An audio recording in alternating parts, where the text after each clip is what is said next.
കിടിലം ക്യാമ്പസുകളിലൊക്കെ അഡ്മിഷൻ കിട്ടാവുന്ന അടിപൊളി റാങ്കുള്ള, എന്നാൽ ഇതൊന്നും വേണ്ട, സ്വന്തം നാടായ കാലിക്കട്ടിലെ നമ്മുടെ കോഴിക്കോട് മെഡിക്കൽ കോളേജില് സത്യം പറഞ്ഞ കാലിക്കട്ട് ഇഷ്ടമായോണ്ടല്ലേ ജോയിൻ ചെയ്ത ഹൈബ്രിഡ് ക്യാമ്പസിലെ ഈ വർഷത്തെ ടോപ്പറായ ഫിത്തിൻ മുഹമ്മദ് ആണ് നമ്മുടെ കൂടെ ഉള്ളത്.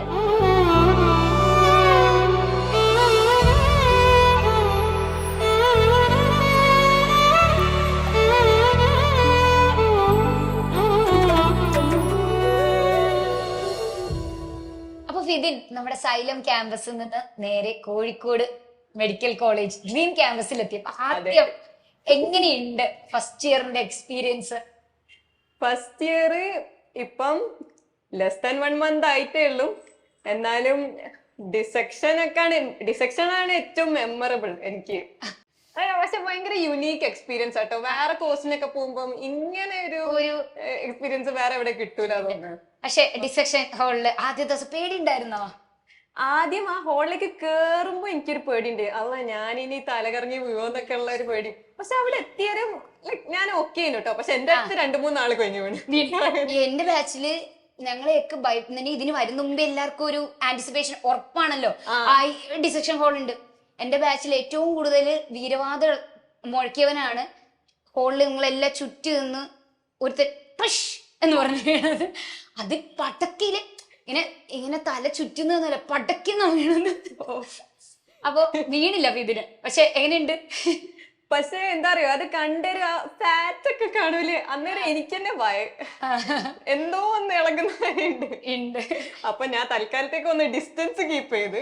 ഓവറോൾ പറഞ്ഞാല് അടിപൊളി ക്യാമ്പസ് ആണ്.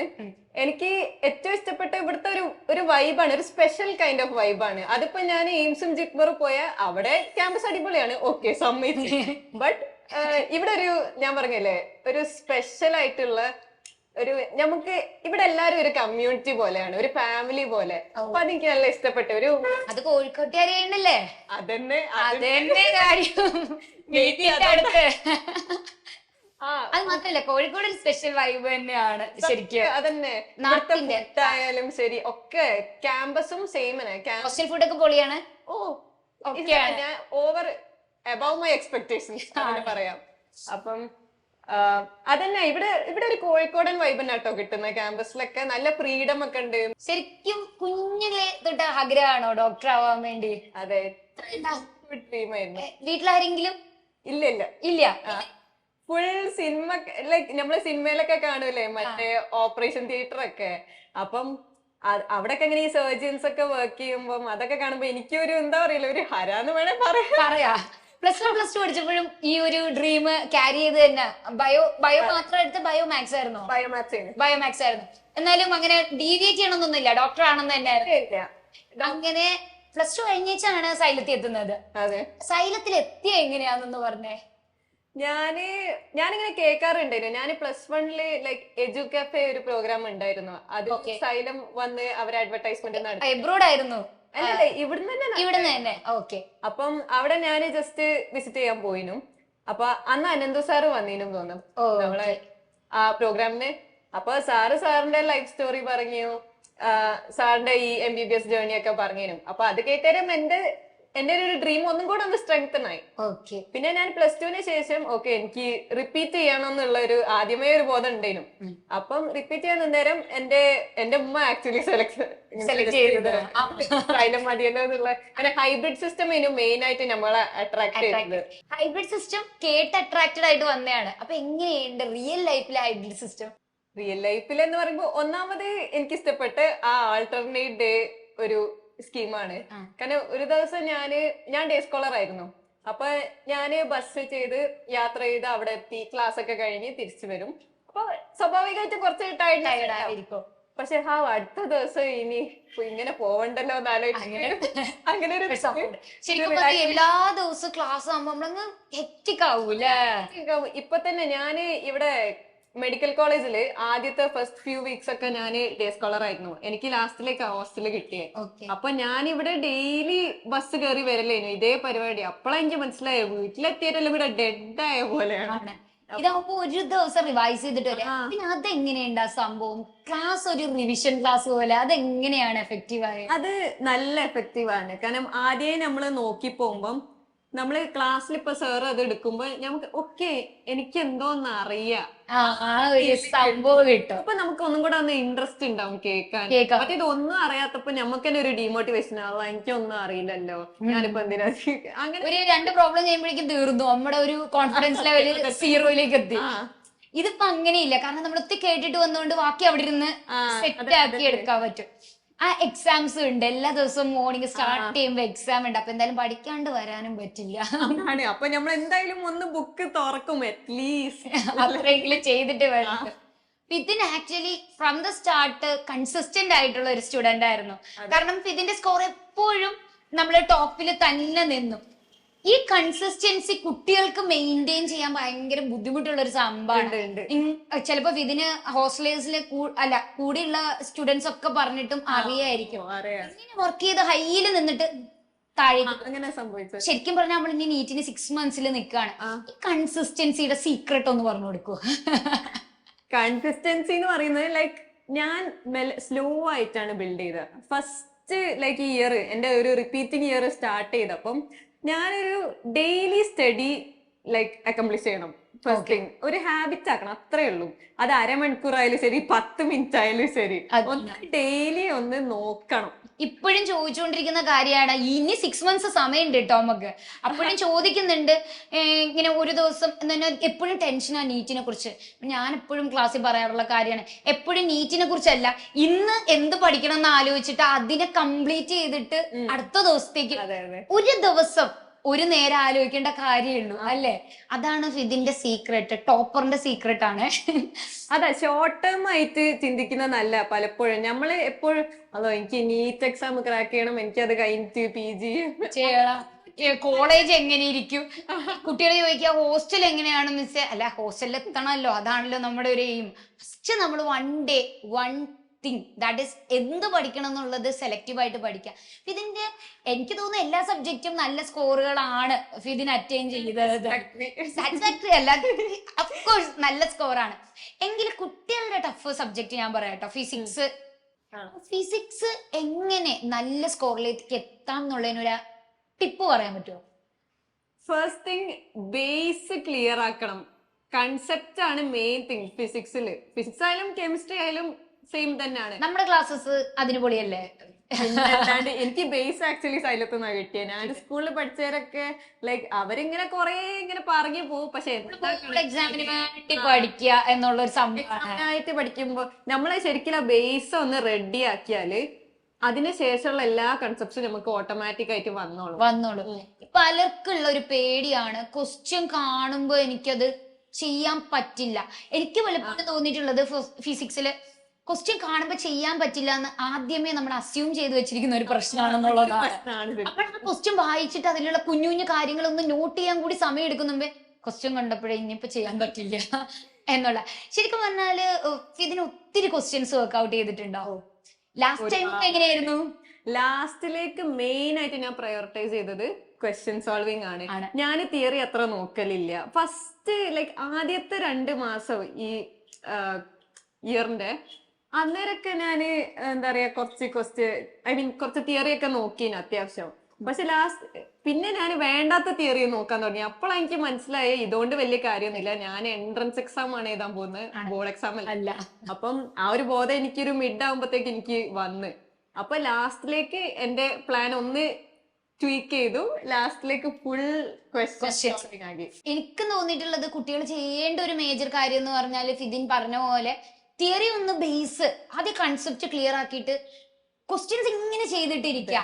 അപ്പൊ ഒരു ഫീൽ ഉണ്ടാവുമല്ലേ, എക്സാമിന് ചെന്നിരിക്കുമ്പോ കണ്ട ക്വസ്റ്റ്യൻ തന്നെയാണ് കണ്ടിട്ടുള്ളത്. നമ്മൾ ശരിക്കും പറഞ്ഞാൽ നമ്മുടെ എക്സാംസിനൊന്നും വന്ന അത്ര ഡിഫിക്കൽട്ട് ക്വസ്റ്റ്യൻ ശരിക്കും ഞാൻ എക്സ്പെക്ട് ചെയ്തിട്ടില്ല ഇത്രയും ഈസി ആയിരിക്കും.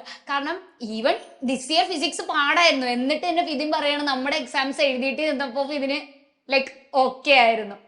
പിന്നെ ഞാൻ പറഞ്ഞില്ലേ ക്വസ്റ്റ്യൻസ് ഒക്കെ സോൾവ് ചെയ്യുന്നുള്ളത്, ഇത് മെയിൻ ആയിട്ട് നമ്മളെ സ്വന്തം സൈലം സ്റ്റഡി മെറ്റീരിയൽ തന്നെയാണ് എല്ലാം സോൾവ് ചെയ്ത് ചെയ്തിട്ടുള്ളത്. എല്ലാ ക്വസ്റ്റ്യനും ചെയ്തിട്ടുണ്ടാവും.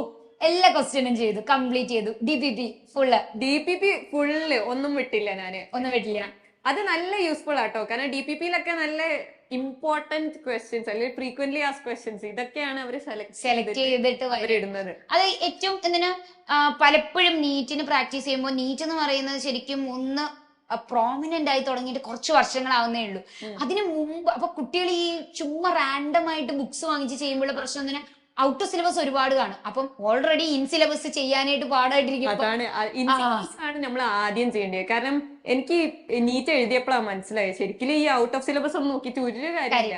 കാരണം അങ്ങനെ ഒരു ക്വസ്റ്റ്യൻ വരുന്നില്ല, നോക്കേണ്ട കാര്യമില്ല. അവര് ചോദിച്ചതൊക്കെ കറക്റ്റ് NCERT അല്ലെങ്കിൽ സംവെയർ നിയർ ദാറ്റ്. ലൈക്ക് നമുക്ക് +2 കഴിഞ്ഞ ഉടനെ ഫസ്റ്റ് അറ്റംപ്റ്റിൽ തന്നെ കുറെ കുട്ടികൾക്ക് ഒരുപാട് കുട്ടികൾ സൈലത്തിൽ തന്നെ ഫസ്റ്റ് അറ്റംപ്റ്റ് ക്രാക്ക് ചെയ്തു. ഇപ്പൊ ഗൗതം ഇന്റഗ്രേറ്റഡ് സ്കൂളിലായിരുന്നത്, അല്ലെങ്കിൽ ഹിലാല് നമ്മുടെ സൂപ്പർ കിങ്സിന്റെ ബാച്ച് ഒക്കെ പേരും ഫസ്റ്റ് അറ്റംപ്റ്റ്. അപ്പൊ ഇവരൊക്കെ വെറും NCERT. ശരിക്കും പറഞ്ഞാൽ ഹിലാലിനെയൊക്കെ നമ്മൾ സൂപ്പർ കിങ്സ് ബാച്ച് ആണ് കേട്ടോ. അപ്പം ഓൺലൈൻ ബാച്ചാണ്. ഓൺലൈൻ ബാച്ചിൽ നിന്ന് വിളിച്ചിട്ട് വരുന്ന സമയത്തൊക്കെ അവൻ ലാസ്റ്റ് ഉള്ള ICSE ആണ്. അപ്പോ സിലബസ് എക്സാമും കഴിഞ്ഞ് ലാസ്റ്റ് ഉള്ള സമയം NCERT മാത്രം നമ്മുടെ മെറ്റീരിയൽ മാത്രം ചെയ്ത്, അത് നല്ലതാ. അപ്പൊ മെറ്റീരിയൽ മാത്രം ചെയ്താല് ഇന്നഫ് ആണ് എന്നുള്ളൊരു കാര്യമാണ് പറയാ. കാരണം അത് എന്നെ ഫെമിലിയർ ആയിട്ട് തോന്നിയില്ലേ എക്സാമിന് വന്നപ്പോഴേക്കും. കറക്റ്റ് എനിക്ക് പുതുതായിട്ട് കണ്ടത് തോന്നിയില്ല. ഈ ലാസ്റ്റ് മിനിറ്റ് റിവിഷന് ഇതൊക്കെ സംശയമാണ് NCERT ഫുള്ള് വായിക്കണമെന്ന്. ഇല്ല, അതിന് മാത്രം ടൈം നമുക്ക് കിട്ടൂലല്ലോ ആ ഒരു സമയത്ത്. അന്നേരം നമ്മൾ എന്താ ചെയ്യുന്നത് വെച്ചാല്, ഇപ്പൊ ബയോളജി ആണ് NCERT ആണ് നമ്മൾ ഫോക്കസ് ചെയ്യേണ്ടത്. പക്ഷെ ഞാൻ എന്താ ചെയ്യാന്ന് വെച്ചാൽ, നമ്മൾ ഫസ്റ്റ് ടൈം റീഡ് ചെയ്യൂലേ, ഞാനൊരു പാരഗ്രാഫ് റീഡ് ചെയ്യും. എന്നിട്ട് അതിന്റെ ഒരു സമ്മറി ഉണ്ടല്ലോ, ഓരോ പാരഗ്രാഫിന്റെ സമ്മറി ഞാൻ അതിന്റെ സൈഡിൽ തന്നെ എഴുതിയേക്കും പെന്നോണ്ട്. എന്നിട്ട് എക്സാം അടുക്കുമ്പോ ഞാൻ ആ സൈഡത്തെ സാധനം മാത്രം വായിക്കുക. അതൊരു ഫ്ലോ ചാർട്ട് മാതിരിയാണ് ഞാൻ എഴുതുക. അപ്പം അത് വായിക്കുമ്പോൾ നമുക്ക് കുറച്ചും കൂടെ ഒരു സുഖം ഉണ്ടാവും, കുറച്ചുകൂടി പെട്ടെന്ന് നമുക്ക് വായിക്കാം. കാരണം ഇത്രയും ചാപ്റ്റേഴ്സ് ഒന്നിച്ച് ഓരോ മോക്ക് ടെക്സ്റ്റിന് വായിക്കാനായിട്ട് എല്ലാവർക്കും ഒരു സംശയമാണ്. എങ്കിൽ ഞാൻ എക്സാമിന് മുമ്പ് ഒരു ലീവ് അങ്ങനെ ക്ലാസ് ഒന്നും കട്ട് ചെയ്യാറില്ലല്ലോ എക്സാമിന്. ആ പരിപാടിയില്ല, എനിക്ക് ആ പരിപാടിയില്ല. ഞാൻ എല്ലാ ക്ലാസ്സും അറ്റൻഡ് ചെയ്യും, ഞാൻ എല്ലാ എക്സാമും എഴുതും. അതുകൊണ്ടാണ് ഇവിടെ ഇരിക്കുന്നത്. അപ്പോ അത് ഭയങ്കര ഇമ്പോർട്ടന്റ് ആണ്. ഷോർട്ട് നോട്ട്സ്, അതിന് short notes, memory, mind map ഉണ്ട് നമ്മുടെ. അതെ, അതെന്തായാലും മൈൻഡ് മാപ്പ് ഉണ്ടല്ലോ. ഞാൻ പേഴ്സണലി ഞാൻ ഉപയോഗിച്ച ഈ ഓർഗാനിക് കെമിസ്ട്രിയും ഇതിനൊക്കെയാണ്. കാരണം ഓർഗാനിക് കെമിസ്ട്രി വെറും റിയാക്ഷൻസ് ബൈഹാർട്ട് ചെയ്യലല്ല, അതിൽ ഒരുപാട് കോൺസെപ്റ്റ്സ് ഉണ്ട്. അപ്പം ഞാൻ പഠിക്കുമ്പോൾ DPP ആണ് ഞാൻ മെയിൻ ആയിട്ട് റെഫർ ചെയ്തത്. പക്ഷെ അതല്ലാതെ ലൈക് ചില കോൺസെപ്റ്റ്സ് ഞാൻ വിചാരിച്ചു ഞാൻ എന്തോന്ന് മിസ്സായിക്കല്ലോന്ന്. അപ്പൊ ഞാൻ മൈൻഡ് മാപ്പ് എടുത്തു നോക്കിയതാണ് എനിക്ക് മനസ്സിലായോ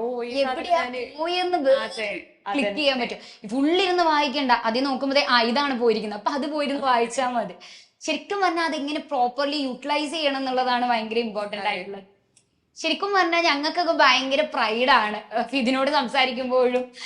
കാരണം ഒരു വർഷം ആസ് സച്ച് നീറ്റിന് വേണ്ടി പ്രിപ്പയർ ചെയ്യണമെന്ന് വിചാരിച്ചിരുന്നു, കൺസിസ്റ്റന്റ് ആയി പഠിച്ചു. ദാറ്റ് ഈസ് ഓഫ് കോഴ്സ് ഭയങ്കരമായ ഒരു ക്രെഡിറ്റ് ഇതിന്റെ തന്നെയാണ്. കാരണം കൺസിസ്റ്റൻസി കുട്ടികളുടെ ഭാഗത്തു നിന്ന് വരേണ്ട ഒരു കാര്യമാണ്. ബട്ട് എക്സാം എത്ര കൺസിസ്റ്റന്റ് ആയി പഠിച്ചാലും ഈ എക്സാം ഹോളിൽ കയറുമ്പോ കുറച്ച് പ്രശ്നം ഉണ്ടല്ലേ. എന്തെങ്കിലും ടിപ്പ് നമ്മുടെ ഈ 2025 എഴുതുന്ന കുട്ടികൾക്ക് ഇതിന്റെ ടിപ്പാണ് കേട്ടോ, നീറ്റിന് എങ്ങനെ ഈ സ്കോറിലേക്ക് എത്താം. ഏറ്റവും ഇമ്പോർട്ടന്റ് ആയിട്ടുള്ള കാര്യം, നമ്മൾ എത്ര പഠിച്ചാലും ശരി, നമ്മൾ എക്സാം ഹാളിൽ എങ്ങനെയാണ് പെർഫോം ചെയ്യുന്നത് അതാണ് ഇമ്പോർട്ടന്റ്.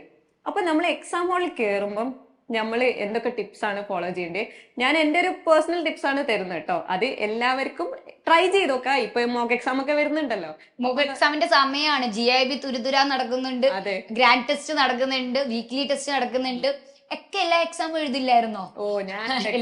അതുകൊണ്ട് ഞാൻ കുറെ എക്സ്പെരിമെന്റ് ചെയ്തതാ. അതുകൊണ്ടാണ് എക്സ്പെരിമെന്റ് ചെയ്യാൻ പറ്റുക. അപ്പൊ ആ ടിപ്പുകളൊക്കെ അപ്പൊ ഞാൻ എന്താ ചെയ്തതെന്ന് വെച്ചുകഴിഞ്ഞാൽ, ഫസ്റ്റ് തിങ് ഒരു ജനറൽ പോയിന്റ് ആണ്, നമ്മളൊരു ക്വസ്റ്റ്യൻ വായിക്കുമ്പോൾ മൊത്തം വായിക്കാം. നമ്മൾ എത്ര ഫെമിലിയർ ആയിട്ടുള്ള ക്വസ്റ്റ്യൻ ആയാലും, നമ്മൾ ചിലപ്പം 8 പ്രാവശ്യമൊക്കെ ചെയ്ത ക്വസ്റ്റ്യൻ ആയിരിക്കും, എന്നാലും അത് മൊത്തം വായിക്കണം. കാരണം പറയാൻ പറ്റൂല, മേ ബി ഒരു ചെറിയ മാറ്റം അവര് വരുത്തും. അപ്പം എക്സാമിനറിന്റെ മൈൻഡ് അതാണ്. കാരണം നീറ്റിനെ ടഫ് ആക്കുക എന്ന് പറഞ്ഞാൽ ഔട്ട് ഓഫ് സിലബസ് ക്വസ്റ്റ്യൻ ചോദിക്കുക അല്ല ചെയ്യുന്നത്. പലപ്പോഴും കുട്ടികൾ തെറ്റിദ്ധരിക്കുന്നതാണ്. ഔട്ട് ഓഫ് സിലബസ് അല്ല, നമുക്ക് അറിയുന്ന സാധനം തന്നെ ട്വിസ്റ്റ് ചെയ്ത് തിരിച്ചൊന്ന് ചോദിക്കുമ്പോൾ നമ്മളൊന്ന് ഞെട്ടും. പലപ്പോഴും ഈ ട്വിസ്റ്റ് അവസാനത്തിലേക്കായിരിക്കും. ഫസ്റ്റ് ഹാഫ് നമ്മൾ വായിക്കുമ്പോൾ ഇത് മറ്റേ ക്വസ്റ്റ്യൻ, അപ്പൊ ചാടി പിടിച്ച് നമ്മൾ ആൻസർ ചെയ്തു തെറ്റും. അപ്പൊ അതൊരു സില്ലി മിസ്റ്റേക്ക് ആണ്. അപ്പൊ ഫുള്ള് വായിക്കുക ഫസ്റ്റ് തിങ്. ഇനി ഫിസിക്സ് ഒക്കെ ആവുമ്പം കീ വേർഡ്സ് ഒക്കെ ഉണ്ടാവും, അല്ലെങ്കിൽ നമുക്കൊരു ഇക്വേഷൻ എത്തുന്ന രീതിയിൽ ചെറിയ വാക്കൊക്കെ ഉണ്ടാവും അവിടെ, അത് അണ്ടർലൈൻ ചെയ്യുക അല്ലെ വട്ടിടുക, എന്താ നിങ്ങളിഷ്ടം. പിന്നെ യൂണിറ്റ്സ് ഒക്കെ ഉണ്ടാവില്ല, ചില വാല്യൂസ് അവര് തരൂലേ പ്രോബ്ലത്തിന്, ഈ വാല്യൂസിന്റെ കൂടെ എന്തായാലും യൂണിറ്റ്സും മെൻഷൻ ചെയ്യും.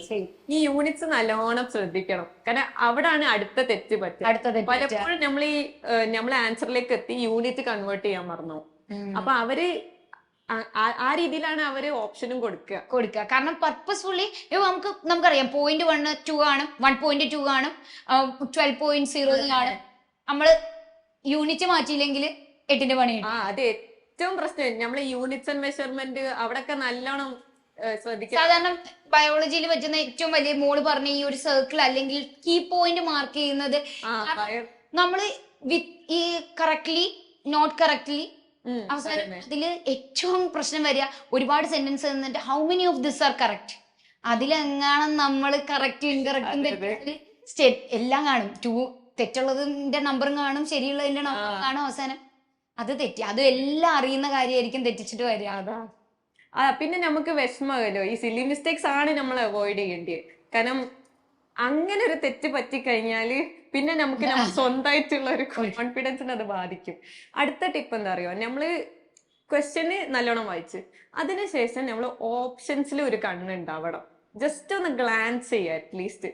കാരണം നമുക്ക് അറിയണല്ലോ, നമ്മളിപ്പോ ഒരു പ്രോബ്ലം ചെയ്യുമ്പോൾ അത് ഏത് ഫോമിലാണ് നമ്മൾ ആൻസർ വേണ്ടി, ഏത് രീതിയിലാണ് നമ്മൾ ആൻസറിൽ എത്തേണ്ടതെന്നുള്ള ഒരു ഐഡിയ കിട്ടണമെങ്കിൽ നമ്മൾ ആ ഓപ്ഷൻ ഒന്ന് നോക്കുക. അപ്പൊ നമുക്കൊരു ഐഡിയ കിട്ടും എങ്ങനെയാണ് സ്റ്റാർട്ട് ചെയ്യേണ്ടത് ആൻസർ.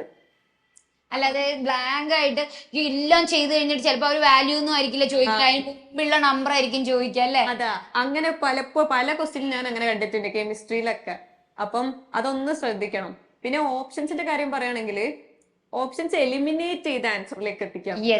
മാച്ച് ദ ഫോളോയിങ് ചെയ്യുമ്പോഴൊക്കെ അത് ഭയങ്കര ഈസി ആയിട്ടുള്ള സംഭവമാണ്. ഒരെണ്ണം മാച്ച് ചെയ്തിട്ട് ഓപ്ഷനിലേക്ക് പോയി കഴിഞ്ഞാൽ നമുക്ക് 2 ഓപ്ഷൻ കട്ട് ചെയ്ത് കളയാൻ പറ്റും. പിന്നെ സുഖമായിട്ട് ബാക്കി 2 കമ്പയർ ചെയ്താൽ മതി. എനിക്ക് ഓർമ്മയുണ്ട് എന്റെ ആൻസർ ഷീറ്റ്, എന്റെ ക്വസ്റ്റ്യൻ പേപ്പർ ഭയങ്കര വൃത്തിയോടാണ് സത്യം പറഞ്ഞാല്.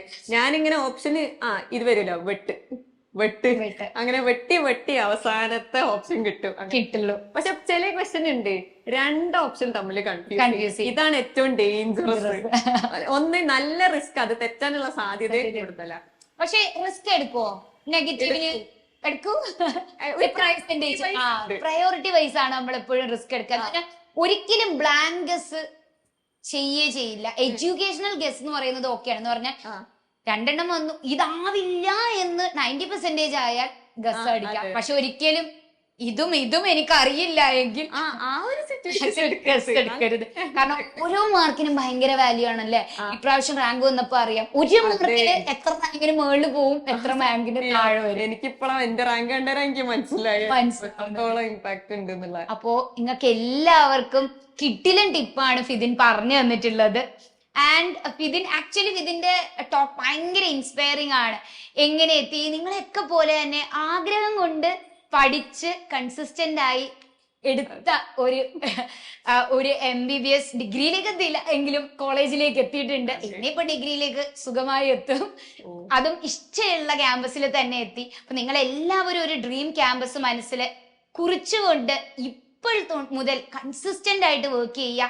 ആൻഡ് എക്സാംസ് റെഗുലർ ആയിട്ട് അറ്റൻഡ് ചെയ്ത് ഫിദിൻ പറഞ്ഞ പോലെയുള്ള ഈ ടിപ്സ് ഒക്കെ നമുക്ക് വർക്ക് ചെയ്യാൻ പറ്റുന്നത് എക്സാം എഴുതുമ്പോഴാണ്.